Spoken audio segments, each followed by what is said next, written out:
Hello everyone, welcome back to another vlog. ಇವತ್ತಿನ ವ್ಲಾಗಲ್ಲಿ ನಾನು ಕಾರ್ತಿಕ್ನ ಕೂರಿಸ್ಕೊಂಡಿದ್ದೀನಿ. ಯಾಕೆ ಅಂತಂದರೆ, ನಾನು ಸ್ವಲ್ಪ ದಿನಗಳ ಹಿಂದೆ ಚರಿತ್ಗೋಸ್ಕರ ನಾವು ಏನೇನು ಸೇವಿಂಗ್ಸ್ ಮಾಡ್ತೀವಿ, ಫ್ಯೂಚರ್ ಪ್ಲಾನಿಂಗು, ಮನಿ ಮ್ಯಾಟರ್ಸು ಇದರದ್ದೆಲ್ಲ ಡಿಸ್ಕಸ್ ಮಾಡ್ತೀನಿ ಅಂತ ಹೇಳಿದ್ದೆ. ಆ ವ್ಲಾಗ್ ಕೆಳಗಡೆ ತುಂಬ ಜನ ಕ್ವೆಶನ್ಸ್ನ ಕೂಡ ಕಳಿಸಿದ್ರಿ. ಏನೇನು ಕ್ವೆಶನ್ಸ್ ಕೇಳಬೇಕು ಅಂದ್ಕೊಂಡಿದ್ದೀರಾ ನೀವು ಕಾರ್ತಿಕ್ ಹತ್ರ ಅಂತ. ಸೊ ಆ ಕ್ವೆಶನ್ಸ್ನೆಲ್ಲ ನಾನು ಇವತ್ತು ಕಾರ್ತಿಕ್ಗೆ ಕೇಳ್ತೀನಿ, ಅವರ ಆನ್ಸರ್ ಮಾಡ್ತಾರೆ. ಅವರು ಒಂದು ಪಬ್ಲಿಕ್ ಸೆಕ್ಟರ್ ಬ್ಯಾಂಕಲ್ಲಿ ಸೀನಿಯರ್ ಮ್ಯಾನೇಜರ್ ಆಗಿದ್ದಾರೆ. ಸೊ ಅವ್ರಿಗೆ ಗೌರ್ಮೆಂಟ್ ಸ್ಕೀಮ್ಸ್ ಬಗ್ಗೆ, ಹಾಗೆ ಯಾವ್ಯಾವ ಥರ ಲೋನ್ ಸಿಗುತ್ತೆ, ಯಾವ್ಯಾವ ಥರ ಸೇವಿಂಗ್ಸ್ ಸ್ಕೀಮ್ಸ್ ಇರುತ್ತೆ, ಸೇಫ್ ಆಗಿ ಲಾಂಗ್ ಟರ್ಮ್ ಅಲ್ಲಿ ಮಕ್ಕಳಿಗೋಸ್ಕರ ಆಗಲಿ, ನಿಮಗೋಸ್ಕರ, ನಿಮ್ಮ ರಿಟೈರ್ಮೆಂಟ್ಗೋಸ್ಕರ ಹೇಗೆಲ್ಲ ಇನ್ವೆಸ್ಟ್ಮೆಂಟ್ ಮಾಡ್ಬೋದು, ಸೇವಿಂಗ್ಸ್ ಮಾಡ್ಬೋದು ಅನ್ನೋದನ್ನ ಹೇಳ್ತಾರೆ. ಅವರ ಬಾಯಿಂದನೇ ಕೇಳೋಣ ಬನ್ನಿ. ಒಂದೊಂದಾಗಿ ನಾನು ಕ್ವೆಶನ್ಸ್ ಕೇಳ್ತೀನಿ. So welcome back to my channel. ಎಲ್ರಿಗೂ ನಮಸ್ಕಾರ. ನನಗೆ ಎಷ್ಟು ಗೊತ್ತೋ ಅಷ್ಟು ನಾನು ಶೇರ್ ಮಾಡೋಕ್ಕೆ ಟ್ರೈ ಮಾಡ್ತೀನಿ. ನಾನು ಹೇಳೋದೆಲ್ಲ ಕರೆಕ್ಟ್, ನನಗೆಲ್ಲ ಗೊತ್ತು ಅಂತ ನಾನೇನು ಹೇಳ್ತಿಲ್ಲ. ನನಗೆ ಎಷ್ಟು ಇನ್ಫಾರ್ಮೇಷನ್ ಗೊತ್ತಿದೆ ಅದರಿಂದ ನಿಮಗೆ ಹೆಲ್ಪ್ ಆಗುತ್ತೆ ಅಂದರೆ ನನಗೂ ಖುಷಿನೇ. ಸ್ಟಾರ್ಟ್ ಮಾಡೋಣ. ಮೊದಲಿಗೆ ಎಲ್ಲರೂ ದುಡಿಯೋದು, ಎಲ್ಲರೂ ಸೇವ್ ಮಾಡೋದು, ಇನ್ವೆಸ್ಟ್ ಮಾಡೋದು ಮಕ್ಳಿಗೋಸ್ಕರನೇ. ಸೊ ಮಕ್ಳಿಗೋಸ್ಕರ ಏನೇನು ಮಾಡ್ಬೋದು ಅನ್ನೋದನ್ನ ಫಸ್ಟಿಗೆ ಕೇಳ್ತೀನಿ. ಗೌರ್ಮೆಂಟ್ ಅವರು ಮಕ್ಳಿಗೋಸ್ಕರ, ಮಕ್ಕಳ ಫ್ಯೂಚರ್ಗೋಸ್ಕರ ಸೇವಿಂಗ್ಸ್ ಮಾಡೋದಕ್ಕೆ ಯಾವುದಾದ್ರೂ ಸ್ಕೀಮ್ ಇಟ್ಟಿದ್ದಾರಾ? ಅದರ ಡೀಟೇಲ್ಸ್ ಬಗ್ಗೆ ಹೇಳಿ. ಗೌರ್ಮೆಂಟ್ NPS ವಾತ್ಸಲ್ಯ ಮತ್ತು ಸುಕನ್ಯಾ ಸಮೃದ್ಧಿ ಯೋಜನೆ ಮತ್ತು PPF ಇಂಥವು ಸುಮಾರು ಇದ್ದಾವೆ. PPF ಎಲ್ಲರೂ ಮಾಡ್ಬೋದು, ಮೈನರು ಮಾಡ್ಬೋದು, ಎಲ್ಲರೂ ಮಾಡ್ಬೋದು. ಮಕ್ಕಳಿಗಂತ ಹೇಳಿದ್ರೆ, ಈಗ ಹೆಣ್ಮಕ್ಳಿಗೆ ಅಂತ ಒಂದು ಎಕ್ಸ್ಕ್ಲೂಸಿವ್ ಆಗಿ ಸುಕನ್ಯಾ ಸಮೃದ್ಧಿ ಯೋಜನೆ ಅಂತ ಇದೆ. ಅದು ಹೆಣ್ಮಗು ಹುಟ್ಟಿದ ತಕ್ಷಣ, ಅಂದರೆ ಅವಾಗಿಂದ ಅವರು 10 years ಆಗೋವರೆಗೂ ಆ ಏಜ್ ಗ್ರೂಪಲ್ಲಿರೋರು ಓಪನ್ ಮಾಡ್ಬೋದು. ವರ್ಷಕ್ಕೆ ಮಿನಿಮಮ್ 250 ರೂಪಾಯಿ, ಮ್ಯಾಕ್ಸಿಮಮ್ 1.5 lakhs, 1.5 ಲಕ್ಷ ನಾವು ಅದನ್ನು ಹಾಕ್ಬೋದು. ಇದು ಕಂಪ್ಲೀಟ್ಲಿ ಗೌರ್ಮೆಂಟ್ ಸ್ಕೀಮ್. ಇದು ಗೌರ್ಮೆಂಟ್ ಸ್ಕೀಮ್ ಇರೋದ್ರಿಂದ ನಾವು ಧೈರ್ಯವಾಗಿ ಇನ್ವೆಸ್ಟ್ ಮಾಡ್ಬೋದು. ಸೊ ಇದು ಮೆಚುರಿಟಿ ಯಾವಾಗಪ್ಪ ಅಂತಂದರೆ, ಹೆಣ್ಮಗು 18 ವರ್ಷ ಕಂಪ್ಲೀಟ್ ಆಗ್ತಾರಲ್ಲ, ಆವಾಗ ಅದು ಮೆಚ್ಯೂರಿಟಿ ಆಗುತ್ತೆ. ಸೊ ಈ ಥರ ಸ್ಕೀಮ್ಗಳು ನಾವು ಎಜುಕೇಷನಿಗೆ ಯೂಸ್ ಮಾಡ್ಕೋಬೋದು, ಅಥವಾ ಸಮ್ಟೈಮ್ಸ್ ಮದುವೆಗೂ ಯೂಸ್ ಮಾಡ್ಕೋಬೋದು. ಆದರೆ ಈಗಿನ ಕಾಲದಲ್ಲಿ ಸ್ವಲ್ಪ ಮದುವೆ ಕಮ್ಮಿ, ಎಜುಕೇಷನ್ಗೆ ಜಾಸ್ತಿ ಯೂಸ್ ಆಗುತ್ತೆ. ಸೊ ಇದು ಒಂದು ಒಳ್ಳೆಯ ಸ್ಕೀಮು. ಇದೊಂದಾಯಿತು. ಇನ್ನೊಂದು NPS ವಾತ್ಸಲ್ಯ ಅಂತ ಒಂದು ಸ್ಕೀಮ್ ಇದೆ, ನ್ಯಾಷನಲ್ ಪೆನ್ಷನ್ ಸಿಸ್ಟಮ್ ಅಂತ. ಅದು NPS ಸ್ವಲ್ಪ ಈಗ ಆಲ್ಮೋಸ್ಟ್ ಎಲ್ಲ ಗೌರ್ಮೆಂಟ್ ಎಂಪ್ಲಾಯೀಸ್ಗೆಲ್ಲ NPS ಕವರ್ ಆಗ್ತಿದೆ. ಪೆನ್ಷನ್, ಓಲ್ಡ್ ಪೆನ್ಷನ್ ಸ್ಕೀಮ್ ಅಂತ ಏನಿತ್ತು ಅದು ಹೋಗ್ಬಿಟ್ಟಿದೆ. ಈಗ NPS ಆಗಿದೆ. ಅದು ಸ್ವಲ್ಪ ಸಕ್ಸಸ್ ಆಗಿದೆ ಅಂತ ಈಗ NPS ವಾತ್ಸಲ್ಯ ಅಂದರೆ NPS ಫಾರ್ ಮೈನರು ಸ್ಟಾರ್ಟ್ ಮಾಡಿದ್ದಾರೆ. ಇದು ಹೇಗಂದರೆ, ನಾವೊಂದು NPS ವಾತ್ಸಲ್ಯ ಅಕೌಂಟ್ ಓಪನ್ ಮಾಡಿದ್ಮೇಲೆ ಮಿನಿಮಮ್ ವರ್ಷಕ್ಕೆ 500 ರೂಪಾಯಿ, ಮ್ಯಾಕ್ಸಿಮಮ್ಗೆ ಲಿಮಿಟ್ ಇಲ್ಲ, ಎಷ್ಟಾದರೂ ಹಾಕ್ಬೋದು. ಅವರು ಮೈನರಿಂದ ಮೇಜರ್ ಆಗೋವರೆಗೂ ಪೇರೆಂಟ್ಸ್ ಹಾಕಬೇಕಾಗುತ್ತೆ ದುಡ್ಡು. ಆಮೇಲೆ ಅವರು ಮೇಜರ್ ಆದಮೇಲೆ NPS ವಾತ್ಸಲ್ಯದಿಂದ ಮಾಮೂಲಿ NPS ಅಕೌಂಟ್ ಆಗುತ್ತೆ. ಇದು ಮಧ್ಯದಲ್ಲಿ ದುಡ್ಡು ತೊಗೊಳಕ್ಕಾಗಲ್ಲ ನನಗೆ, ಅಂದರೆ ಕೆಲವು ಎಮರ್ಜೆನ್ಸಿ ಇದ್ದಾವೆ. ಎಮರ್ಜೆನ್ಸಿ ಲೈಕ್ ಏನೋ ಹೆಲ್ತ್ ಇಶ್ಯೂ ಆಯಿತು ಅಥವಾ ಎಜುಕೇಷನ್ ಪರ್ಪಸ್ಗೆ ಆದರೆ ಎಷ್ಟೋ ಸ್ವಲ್ಪ ಕ್ಲಾಸಸ್ ಇದ್ದಾವೆ, ಅದು ಆಮೇಲೆ ನೋಡೋವ ನಾವು. 60 ವರ್ಷ ಆದಮೇಲೆ ನಮಗಿದು ನ್ಯಾಷನಲ್ ಇದು NPS ಅಲ್ಲೇ ಇದೆ ಪೆನ್ಷನ್ ಅಂತ. ಸೊ ಈ ಪೆನ್ಷನ್ ವರ್ಡ್ ಅಂದರೆ ಏನು, ನಮ್ಗೆ ವಯಸ್ಸಾದಮೇಲೆ ನಮಗೆ ದುಡಿಯೋಕ್ಕೆ ಶಕ್ತಿ ಇರಲ್ಲ, ಆವಾಗ ನಮ್ಗೆ ಒಂದು ಇನ್ಕಮ್ ಬರಬೇಕು ನಮ್ಮ ಜೀವನ ನಡೆಸೋಕೆ. ಸೊ ಅದು ಆ ಕಾನ್ಸೆಪ್ಟಲ್ಲಿ ನಾವು ಈಗಲಿಂದಾನೇ ಮಕ್ಕಳಿಗೆ ಸೇವಿಂಗ್ಸ್ ಮಾಡಿದ್ರೆ 18 ಅವರು ಮೇಜರ್ ಆಗೋವರೆಗೂ ನಾವು ಸೇವಿಂಗ್ ಮಾಡ್ತೀವಿ. ಅದಾದಮೇಲೆ ನಾವು ಮಕ್ಕಳಿಗೆ ಕಲಿಸ್ಬೇಕು ಫೈನಾನ್ಷಿಯಲ್ ಡಿಸಿಪ್ಲಿನ್, ಅಂದರೆ ದುಡ್ಡು ಉಳಿಸೋದು ಇಂಪಾರ್ಟೆನ್ಸ್ ಏನಂತ ಅವ್ರಿಗೆ ಗೊತ್ತಾದಾಗ ಸೊ ಅವರು 60 ವರ್ಷ ಆಗೋವರೆಗೂ ಅವ್ರು ಸೇವ್ ಮಾಡ್ತಾರೆ. 60 ವರ್ಷ ಆದಮೇಲೆ, ಈಗ ಸಪೋಸ್ 60 ವರ್ಷಕ್ಕೆ 1 crore 1 ಕೋಟಿಗೆ ಸೇವ್ ಆಗಿದೆ ಅಂತಂದರೆ, ಆವಾಗ ಒಂದು 60 lakhs ವಿಡ್ರಾ ಮಾಡ್ಕೋಬೋದು. ಮತ್ತು ಮಿಕ್ಕಿದ 40 lakhs ನಮಗೆ ಮಂತ್ಲಿ ಪೆನ್ಷನ್ ಥರ ಬರ್ತಾ ಇರುತ್ತೆ. ಸೊ ಇದೊಂದು ಕಾನ್ಸೆಪ್ಟ್. ಇದು NPS ಕೂಡ ಕಂಪ್ಲೀಟ್ಲಿ ಗೌರ್ಮೆಂಟ್ ಬ್ಯಾಕ್ಡ್ ಸ್ಕೀಮ್. ಇದರಲ್ಲಿ ಮಾರ್ಕೆಟ್ ಮೇಲೆ ಡಿಪೆಂಡ್ ಆಗುತ್ತೆ. ಆದರೆ ಗೌರ್ಮೆಂಟ್ ಏನು ಮಾಡುತ್ತೆ, ತೀರಾ ರಿಸ್ಕಿ ಇರೋ ಸೆಕ್ಟರಲ್ಲಿ ಇನ್ವೆಸ್ಟ್ ಮಾಡಲ್ಲ. Government sectors, government bonds, corporate sectors, ಇದೆಲ್ಲ ಯಾವುದು ಸೆಕ್ಟರ್ ಮಾರ್ಕೆಟಿಂದ ಎಫೆಕ್ಟ್ ಆಗಲ್ವೋ ಆ ಥರದಲ್ಲಿ ಇನ್ವೆಸ್ಟ್ ಮಾಡೋದ್ರಿಂದ ನಮಗೆ ಏಕ್ದಮ್ ಬಂಪರ್ ಲಾಟ್ರಿ ಥರನೂ ರಿಟರ್ನ್ಸ್ ಇರಲ್ಲ, ಹಂಗಂತ ಲಾಸು ಆಗಲ್ಲ. ಈ ಬ್ಯಾಂಕಲ್ಲಿಡೋ FD ಅದಕ್ಕಿಂತ ಬೆಟರ್ ಇರೋದು ರಿಟರ್ನ್ಸು. ಸೊ ಇದು ಲಾಂಗ್ ಟರ್ಮ್. ಸೊ ನೀವು ನನಗೆ ಕೇಳಿದ್ರಲ್ಲ ಮಕ್ಕಳಿಗೆ ಯೂಸ್ಫುಲ್ ಆಗುವಂಥ, ಸೊ ಇದು ಲಾಂಗ್ ಟರ್ಮ್ ಹೇಳಿದ್ದು ನಾನಿದು. ಇದು ಲಾಂಗ್ ಟರ್ಮಲ್ಲಿ ಇದು ಸುಕನ್ಯಾ ಸಮೃದ್ಧಿ ಒಂದು 18 ವರ್ಷ ಲಾಕ್ ಆಗಿಬಿಡುತ್ತೆ ನಮಗೆ. ಆಮೇಲೆ NPS ಕೂಡ ಅಪ್ ಟು 60 years ಆಗುತ್ತೆ. ಇನ್ನೊಂದು ನಾನು PPF ಅಂತ ಹೇಳ್ತಿದ್ದೆ, ಪಬ್ಲಿಕ್ ಪ್ರಾವಿಡೆಂಟ್ ಫಂಡ್. ಇದು ಮಕ್ಕಳಿಗಂತ ಹೇಳೋಕ್ಕಾಗಲ್ಲ, ಬಟ್ ಇನ್ ಜನರಲ್ ಮಕ್ಕಳಿಗೂ ಆಗ್ಬೋದು, ಅಥವಾ ನಮ್ಮ ಕೇಸಲ್ಲಿ ನಮಗೆ ಒಂದು 10 ವರ್ಷ ಆದ್ಮೇಲೆ ಮನೆ ಕಟ್ಸ್ತೀವಿ ಅಂತಂದರೆ ಆ ಥರ ಇದಕ್ಕೆ ಅದೂ ನಾವು ಸೇವ್ ಮಾಡ್ಬೋದು. ಅದು ವರ್ಷಕ್ಕೆ ಮಿನಿಮಮ್ 1000 ರುಪೀಸ್ ಕಟ್ಟಬೇಕು ಆ್ಯಂಡ್ ಮ್ಯಾಕ್ಸಿಮಮ್ 1.5 ಲಕ್ಷ ಕಟ್ಬೋದು. ಇದು 15 ವರ್ಷವರೆಗೂ ಕಟ್ಬೋದು. ಇದು 15 ವರ್ಷ ಲಾಕಿನ್ ಪೀರಿಯಡ್ ಇರುತ್ತೆ. 15 ವರ್ಷ ಆದಮೇಲೆ ನಾವು ದುಡ್ಡನ್ನು ಬಿಡಿಸ್ಕೋಬೋದು. ಇದು ಕೂಡ ಗೌರ್ಮೆಂಟ್ ಬ್ಯಾಕ್ಡ್ ಸ್ಕೀಮು. ಇದರದ್ದು ರೇಟ್ ಆಫ್ ಇಂಟ್ರೆಸ್ಟ್ ಗೌರ್ಮೆಂಟ್ ಅವಾಗವಾಗ ಚೇಂಜ್ ಮಾಡ್ತಾ ಇರುತ್ತೆ. ಸೊ ಇದೆಲ್ಲ ಗೌರ್ಮೆಂಟ್ ಬ್ಯಾಕ್ ಸ್ಕೀಮ್ಸ್ ಮತ್ತು ಸೇಫ್ ಸ್ಕೀಮ್ಸ್. ಸೊ ಅದಕ್ಕೆ ಧೈರ್ಯವಾಗಿ ನಾವು ಇದರಲ್ಲಿ ಇನ್ವೆಸ್ಟ್ ಮಾಡ್ಬೋದು. ಸೊ ಈ ಸ್ಕೀಮ್ಗಳನ್ನು ನೀವು ಯಾವುದೇ ಬ್ಯಾಂಕು, ನ್ಯಾಷನಲೈಸ್ಡ್ ಬ್ಯಾಂಕು ಅಥವಾ ಪೋಸ್ಟ್ ಆಫೀಸ್ ಎಲ್ಲಿ ಹೋದರೂ ನೀವು ಓಪನ್ ಮಾಡ್ಬೋದು. ನಿಮ್ಗೆ ಜಾಸ್ತಿ ಮಾಹಿತಿ ಬೇಕಂದ್ರೂ ನೀವು ಎಲ್ಲೋ ಕೇಳಿದ್ರೆ ಅವ್ರು ಗ್ಯಾರಂಟಿ ನಿಮಗೆ ಇನ್ಫಾರ್ಮೇಷನ್ ಕೊಡ್ತಾರೆ. ಮ್ಯಾಕ್ಸಿಮಮ್ ಈ ಸ್ಕೀಮ್ಗಳಲ್ಲಿ ವರ್ಷಕ್ಕೆ 1.5 ಲಕ್ಷ ಅಷ್ಟೇ ಇನ್ವೆಸ್ಟ್ ಮಾಡ್ಬೋದು. ಹೌದು ಹೌದು ಹೌದು ಅಲ್ವಾ?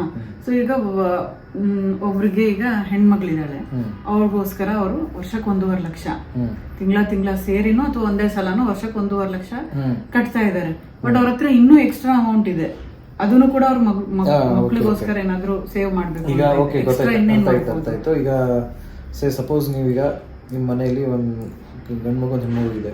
ನೀವು ಗಂಡು ಮಗುಗೆ NPS PPF ಮಾಡಿದ್ದೀರಾ, ಹೆಣ್ಣು ಮಗುಗೆ ಸುಕನ್ಯಾ ಸಮೃದ್ಧಿ ಮಾಡಿದ್ದೀರಾ. ಸೊ ಈಗ ನೀವು ಹೇಳ್ದಂಗೆ ವರ್ಷಕ್ಕೆ 1.5 ಲಕ್ಷ ಎಲ್ಲ ಆಗಿ ಮತ್ತೆ ನಿಮ್ಮ ಹತ್ರ ದುಡ್ಡು ಇನ್ಕಮ್ ಇದೆ ಅಂತಂದರೆ ನೀವು ಮ್ಯೂಚುವಲ್ ಫಂಡ್ ಇದೆ, ಮ್ಯೂಚುವಲ್ ಫಂಡಲ್ಲಿ ಇನ್ವೆಸ್ಟ್ ಮಾಡ್ಬೋದು. ಬಟ್ ಮ್ಯೂಚುವಲ್ ಫಂಡಲ್ಲಿ ಏನಂತಂದರೆ ನಿಮ್ಗೀಗ ಒಂದು 2-3 ವರ್ಷದಲ್ಲಿ ನಿಮ್ಗೆ ಅಮೌಂಟ್, ಎಕ್ಸಾಂಪಲ್ ಒಂದು ಕಾರ್ ತೊಗೋಬೇಕು, ಅದಕ್ಕೆಲ್ಲ ಮ್ಯೂಚುವಲ್ ಫಂಡ್ ಬೇಡ ಅನಿಸುತ್ತೆ. ಅದ್ರ ಬದಲು ನೀವು ಬ್ಯಾಂಕಲ್ಲಿ RDನೇ ಮಾಡ್ಬೋದು. RD ಡೀಸೆಂಟ್ ರಿಟರ್ನ್ಸ್ ಬರುತ್ತೆ.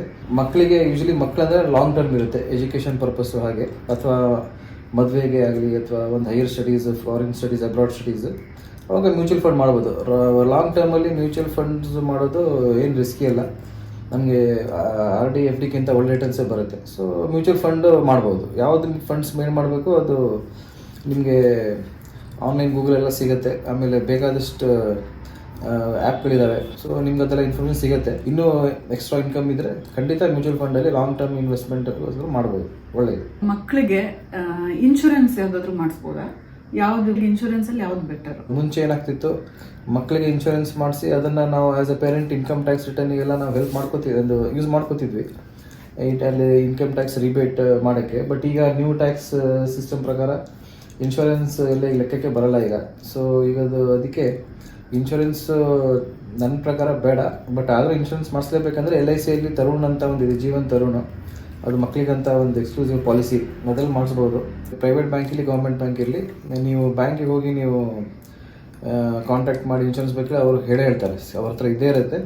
ಬಟ್ ನನ್ನ ಪ್ರಕಾರ ಇದೆಲ್ಲ ಸ್ಕೀಮ್ ಮಾಡಿನೂ ನಿಮ್ಗೆ ಮತ್ತೆ ಇನ್ನು ಇನ್ಶೂರೆನ್ಸ್ಗೆ ಪ್ರೀಮಿಯಂ ಕಟ್ಬೋದು. ನಿಮ್ಗೆ ಅಷ್ಟು ಇನ್ಕಮ್ ಜನ್ರೇಷನ್ ಇದೆ, ನಿಮ್ಮ ತಾಕತ್ತಿದೆ ಅಂತಂದರೆ ಅವಾಗ you can go for insurance. ಇಲ್ಲ ಅಂದರೆ ಬೇಡ ಅನ್ಸುತ್ತೆ ನನಗೆ. ಮಕ್ಕಳ ಸೇವಿಂಗ್ಸ್ ಸ್ಕೀಮ್ಸ್ ಬಗ್ಗೆ ತಿಳ್ಕೊಂಡಿದ್ದಾಯಿತು. ದೊಡ್ಡವರು ಯೂಶ್ವಲಿ ಸೇವಿಂಗ್ಸ್ ಅವ್ರಿಗೋಸ್ಕರ ಯಾಕೆ ಮಾಡ್ತಾರೆ ಅಂದರೆ ರಿಟೈರ್ಮೆಂಟ್ಗೋಸ್ಕರ. ರಿಟೈರ್ಡ್ ಆದಮೇಲೆ ನಮಗೆ ದುಡಿಯೋಕ್ಕೆ ಶಕ್ತಿ ಇರೋದಿಲ್ಲ. ಅವಾಗ ನಮಗೆ ಇನ್ಕಮ್ಗೆ ಏನೋ ಒಂದು ಈಗಲಿಂದಾನೇ ನಾವು ಇನ್ವೆಸ್ಟ್ ಮಾಡ್ತಾ ಹೋದರೆ ರಿಟೈರ್ಡ್ ಆದಮೇಲೆ ನಾವು ಲೈಫಲ್ಲಿ ಪೀಸ್ಫುಲ್ ಆಗಿರ್ಬೋದು, ಆರಾಮಾಗಿರ್ಬೋದು, ಟೆನ್ಷನ್ ಫ್ರೀ ಆಗಿರ್ಬೋದು ಅಂತ. ಸೊ ಅದಕ್ಕೆ ರಿಲೇಟೆಡ್ ಆಗಿ ಯಾವ್ಯಾವ ಸ್ಕೀಮ್ಸ್ ಇದೆ, ಯಾವುದು ಒಳ್ಳೇದು?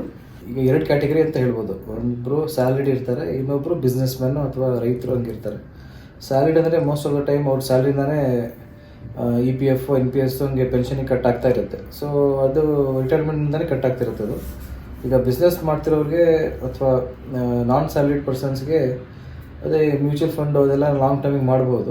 ಅಪಾರ್ಟ್ ಫ್ರಮ್ ದಟ್ NPS ಮಾಡ್ಬೋದು. NPS ಅದೇ ಇರೋದು, ಪೆನ್ಷನ್ ಪರ್ಪಸ್ ಅಂತಾನೆ NPS ಸ್ಕೀಮ್ ಇರೋದು. ಇನ್ನು ಕೆಲವರು ಏನು ಮಾಡ್ತಾರೆ, ಯೂಶಲಿ ರಿಯಲ್ ಎಸ್ಟೇಟಲ್ಲಿ ಇನ್ವೆಸ್ಟ್ ಮಾಡ್ತಾರೆ. ಒಂದು ಇನ್ವೆಸ್ಟ್ ಮಾಡಿ ಸೈಟ್ಗಳು ತೊಗೊಂಡು ಇಟ್ಕೋತಾರೆ. ಅವ್ರಿಗೆ ಇದೆಲ್ಲ ಮಾರ್ಕೆಟ್ ಮೇಲೆ ಡಿಪೆಂಡ್ ಆಗೋದು. ಈಗ ಅಮೇರಿಕಾದಲ್ಲಿ ನಾವು ಅದೇ ನಮ್ಮ ಮಾರ್ಕೆಟ್ ಎಫೆಕ್ಟ್ ಆಗುತ್ತೆ. ಸೊ ಅದೆಲ್ಲ ಅವ್ರಿಗೆ ಆ ಟೆನ್ಷನ್ ಅವ್ರಿಗೆ ಇಷ್ಟ ಆಗಲ್ಲ. ಅದಕ್ಕೆ ಅವ್ರು ಏನು ಮಾಡ್ತಾರೆ, ರಿಯಲ್ ಎಸ್ಟೇಟಲ್ಲಿ ಇನ್ವೆಸ್ಟ್ ಮಾಡ್ತಾರೆ. ಸೊ ಯಾವಾಗಾದರೂ ಒಂದು ಇಂಪಾರ್ಟೆಂಟ್ ಈವೆಂಟ್ ಅವ್ರ ಫ್ಯಾಮಿಲಿಯಲ್ಲಿ ಅಥವಾ ಅವ್ರ ಓಲ್ಡ್ ಏಜ್ ಅಂದರೆ ಮುಂದೆ ಅವ್ರಿಗೆ ದುಡ್ಡು ಬೇಕಂದಾಗ ಒಳ್ಳೆ ರಿಟರ್ನ್ಸ್ ಆಗುತ್ತೆ. ಸೊ ಹಾಗೆ ಹಾಗೂ ಮಾಡ್ತಾರೆ. ಬಟ್ ನಾನೀಗ ನಾನು ಆ್ಯಸ್ ಎ ಬ್ಯಾಂಕರ್ ಆ ಪಾಯಿಂಟ್ ಆಫ್ ವ್ಯೂ ಇಂದ NPS ಒಂದು ಒಳ್ಳೆ ಸ್ಕೀಮು. ಪೆನ್ಷನ್ಗೆ ಸ್ವಲ್ಪ ಎಷ್ಟಾಗುತ್ತೆ ಸೇವಿಂಗ್ಸ್ ಮಾಡಿ, ಆಮೇಲೆ 60 ವರ್ಷ ಆದಮೇಲೆ ಮಂತ್ಲಿ ಇಷ್ಟು ದುಡ್ಡು ಬರುತ್ತೆ. ಸೀನಿಯರ್ ಸಿಟಿಸನ್ ಸೇವಿಂಗ್ ಸ್ಕೀಮ್ ಅಂತ ಇದೆ, SCSS ಅಂತ. ಅದು ಸೀನಿಯರ್ ಸಿಟಿಸನ್ಸ್ ಅಂತಾನೆ ಎಕ್ಸ್ಕ್ಲೂಸಿವ್ ಆಗಿ ಮಾಡಿರೋದು. ಅದು ಗೌರ್ಮೆಂಟ್ ಬ್ಯಾಕ್ ಸ್ಕೀಮ್ಸು. ಅದರಲ್ಲಿ ನೀವು FD ಇದ್ದರೆ ಸ್ವಲ್ಪ ಮಾಮೂಲಿ FDಕ್ಕಿಂತ ಸ್ವಲ್ಪ ಜಾಸ್ತಿ ರೇಟ್ ಆಫ್ ಇಂಟ್ರೆಸ್ಟ್ ಬರುತ್ತೆ. ರಿಟರ್ನ್ಸ್ ಸ್ವಲ್ಪ ಜಾಸ್ತಿ ಇದೆ ಇಷ್ಟೇ. ಈ ಎಲ್ಲ ಲಾಂಗ್ ಟರ್ಮ್ ಗೌರ್ಮೆಂಟ್ ಸ್ಕೀಮ್ಸ್ ಏನಿದೆ ಇದಕ್ಕೆಲ್ಲಾನು ಲಾಕ್ ಇನ್ ಪೀರಿಯಡ್ ಇರುತ್ತೆ. ಹೌದು ಹೌದು ಹೌದು. ಮುಂಚೆ ನಮಗೆ ಮಧ್ಯದಲ್ಲಿ ಬೇಕು ಅಂದ್ರೆ ಬಿಡಿಸ್ಕೊಳೋದಕ್ಕಾಗಲ್ಲ. ಆಗಲ್ಲ ಆಗಲ್ಲ ಆಗಲ್ಲ. ಸೊ ನಮಗೆ ಬಿಡಿಸ್ಕೊಳ್ಳೋ ಅಂತ ಅಮೌಂಟ್ ನಮಗೆ ಯಾವಾಗ ಬೇಕೋ ಅವಾಗ ತಕ್ಷಣಕ್ಕೆ ಬೇಕು ಅಂತ ಇದ್ರೆ ಅವರು RD ಅಥವಾ FD ಮಾಡ್ಬೋದು. ಕರೆಕ್ಟ್. ಹೌದು ಹೌದು ಹೌದು ಹೌದು. ಗೌರ್ಮೆಂಟ್ ಸ್ಕೀಮ್ಸ್ ಎಲ್ಲ ಲಾಕಿಂಗ್ ಪೀರಿಯಡ್ ಯಾಕಿರುತ್ತೆ ಅಂದರೆ ಅವ್ರು ಗೌರ್ಮೆಂಟ್ ನಂಬರ್ ತೊಗೊಂಡು ಬೇರೆ ಕಡೆ ಇನ್ವೆಸ್ಟ್ ಮಾಡ್ತಾರೆ. ಸೊ ಯೂಶಲಿ ಇನ್ವೆಸ್ಟ್ ಮಾಡಿದಾಗ ನಮ್ಗೆ ತಕ್ಷಣ ನಮ್ಗೆ ಅದು ರಿಟರ್ನ್ಸ್ ಬರೋಲ್ಲ, ಅದಕ್ಕೆ ಸ್ವಲ್ಪ ಸಮಯ ಕೊಡಬೇಕಾಗತ್ತೆ. ಸೊ ಯೂಶಲಿ ನಾವು ಹೆಂಗಿರ್ತೀವಿ, ಸ್ವಲ್ಪ ದಿನ ನೋಡಿ ಬರ್ತಿಲ್ಲ ಅಂದರೆ ವಾಪಸ್ ತೊಗೊಂಡ್ಬಿಡ್ತೀವಿ, ಅದು ಸರಿಯಾಗಲ್ಲ ಅಂತ ಅದು ಒಂದು ಲಾಕಿಂಗ್ ಪೀರಿಯಡ್ ಅದ ಒಂದು ಕಾನ್ಸೆಪ್ಟ್ ಲಾಕಿಂಗ್ ಮಾಡಿರ್ತಾರೆ. ಈಗ ಇದಿಷ್ಟು ಸ್ಕೀಮ್ಸ್ ಅವೈಲೇಬಲ್ ಇದೆ ಅಂತ ಹೇಳಿದ್ರಿ, ನಾವು ಚರಿತ್ರೆಗೋಸ್ಕರ ಯಾವ್ಯಾವ ಸ್ಕೀಮ್ಸ್ ಅಲ್ಲಿ ಇನ್ವೆಸ್ಟ್ ಮಾಡಿದೀವಿ? ಈಗ ನಮ್ಮ ಇನ್ಕಮ್ ಮೇಲೆ ನಾವು ಚರಿತ್ರೆಗೆ ಒಂದು LIC ತರುಣ್ ಅಂತ, LIC ಜೀವನ್ ತರುಣ್ ಅಂತ ಇನ್ಶೂರೆನ್ಸ್ ಇದೆ, ಅದನ್ನು ತೊಗೊಂಡಿದ್ದೀವಿ. ಇಯರ್ಲಿ ಪ್ರೀಮಿಯಮ್ ಕಟ್ತೀವಿ. ಅಪಾರ್ಟ್ ಫ್ರಮ್ ದಟ್ ನಾನೊಂದು NPS ವಾತ್ಸಲ್ಯನೂ ಒಂದು ಓಪನ್ ಮಾಡಿದ್ದೀನಿ ನಮ್ಮ ಬ್ಯಾಂಕಲ್ಲಿ. ಅದು ನನ್ನ ಮಂತ್ಲಿನೋ ಅಥವಾ ನಾನು ದುಡ್ಡು ಅವಾಗವಾಗ ನನಗೆ ಸ್ವಲ್ಪ ದುಡ್ಡು ಹಾಕ್ತಾ ಇರ್ತೀನಿ. ಆಮೇಲೆ ಇನ್ನೊಂದು ಮ್ಯೂಚುವಲ್ ಫಂಡಲ್ಲಿ ಒಂದು ಫಂಡ್ ಮಾಡಿದ್ದೀವಿ. ಇದರಲ್ಲಿ ಹೇಗಂದರೆ ಮ್ಯೂಚುವಲ್ ಫಂಡಲ್ಲಿ ಯೂಶಲಿ SIP ಲಂಸಮ್ ಅಂತ ಇರುತ್ತೆ. ಈಗ ಚರಿತ್ ಬರ್ತ್ಡೇಗೆ ಏನೋ ಫಂಕ್ಷನ್ ಇದ್ದಾಗ ಅವನಿಗೆ ಗಿಫ್ಟ್ ಎಲ್ಲ ಕೊಡ್ತಿರ್ತಾರೆ, ದುಡ್ಡು ಕೊಡ್ತಿರ್ತಾರೆ, ಅದನ್ನು ಅಲ್ಲಿ ಹಾಕ್ತಿದ್ದೀವಿ ಈಗ. ಆಮೇಲೆ ಸಮ್ಟೈಮ್ಸ್ ನಾವು ಕೂಡ ಸ್ವಲ್ಪ ನಮ್ಗೆ ಏನು ಸೇವಿಂಗ್ಸ್ ಮಾಡ್ತೀವಿ, ಚರಿತ್ಗೆ ಏನಾದ್ರು ಸೇವಿಂಗ್ ಮಾಡಬೇಕು ಅಂತ ಬಂದಾಗೆಲ್ಲ ಅದಕ್ಕೆ ಹಾಕ್ತಿದ್ದೀವಿ. ಸೊ ಮ್ಯೂಚುವಲ್ ಫಂಡ್, NPS ವಾತ್ಸಲ್ಯ ಮತ್ತು LIC ಜೀವನ್ ತರುಣ್, ಇದು 3 ಸದ್ಯಕ್ಕೆ ಚರಿತ್ರೆ ಹೆಸರಲ್ಲಿ ನಾವು ಮಾಡ್ತಿದ್ದೀವಿ. ಆ ಮ್ಯೂಚುವಲ್ ಫಂಡಲ್ಲಿ ಅವ್ನು ಹುಟ್ಟಿದಾಗಿಂದನೂ ಅವನಿಗೆ ಈಗ ಫಸ್ಟ್ ಟೈಮ್ ಮುಖ ನೋಡಕ್ ಬಂದಾಗ ದುಡ್ಡೆಲ್ಲ ಕೊಡ್ತಿರ್ತಾರಲ್ಲ, ಕೈಗೆ 100 ರೂಪಾಯಿ, 500 ರೂಪಾಯಿ, 10 ರೂಪಾಯಿ ಏನೇ ಕೊಟ್ಟಿದ್ರು ಅದೆಲ್ಲ ದುಡ್ಡು ನಾವು ಸೈಡಿಗಿಟ್ಟು ಆ ಮ್ಯೂಚುವಲ್ ಫಂಡಲ್ಲಿ ಹಾಕ್ತಾ ಇರ್ತೀವಿ. ಫಾರ್ ಎಕ್ಸಾಂಪಲ್ ಅವ್ರ ಅಜ್ಜಿ ತಾತ ಬಂದಾಗ ಹೋಗೋವಾಗ ಅವ್ನ ಕೈಯಲ್ಲಿ ಒಂದಿಷ್ಟು ದುಡ್ಡು ಕೊಟ್ಟು ಹೋಗ್ತಾರೆ. ಅವ್ನು ಅದಕ್ಕೇನು ಖರ್ಚು ಮಾಡೋದಿಲ್ಲ, ಅವ್ನಿಗೇನು ಅದ್ರದ್ದೇನು ದುಡ್ಡಿನ ವ್ಯಾಲ್ಯೂ ಏನು ಗೊತ್ತಿಲ್ಲ. ಅವನಿಗೆ ಗೊತ್ತಾದಾಗ ಅದನ್ನು ಖರ್ಚು ಮಾಡ್ಕೊಳ್ಳಿ ಅಂತ ನಾವು ಆ ದುಡ್ಡನ್ನೆಲ್ಲ ಅವನ ಹೆಸರಲ್ಲಿ ಆ ಫಂಡಲ್ಲಿ ಹಾಕ್ತಾ ಇರ್ತೀವಿ. ಇದು ಲಾಂಗ್ ಟರ್ಮಲ್ಲಿ ಆಗ್ತಿರೋದ್ರಿಂದ ಅವನಿಗೆ ಇನ್ ಫ್ಯೂಚರ್ ಒಳ್ಳೆ ರಿಟರ್ನ್ ಸಿಗುತ್ತೆ ಅಂತ ನಂಬ್ಕೊಂಡಿದ್ದೀವಿ. ಸೇವಿಂಗ್ಸ್ ಮತ್ತೆ ಇನ್ವೆಸ್ಟ್ಮೆಂಟ್ ಬಗ್ಗೆ ಆಯಿತು. ಲೋನ್ಸ್ ಬಗ್ಗೆ ಕೇಳ್ತೀನಿ ಈಗ.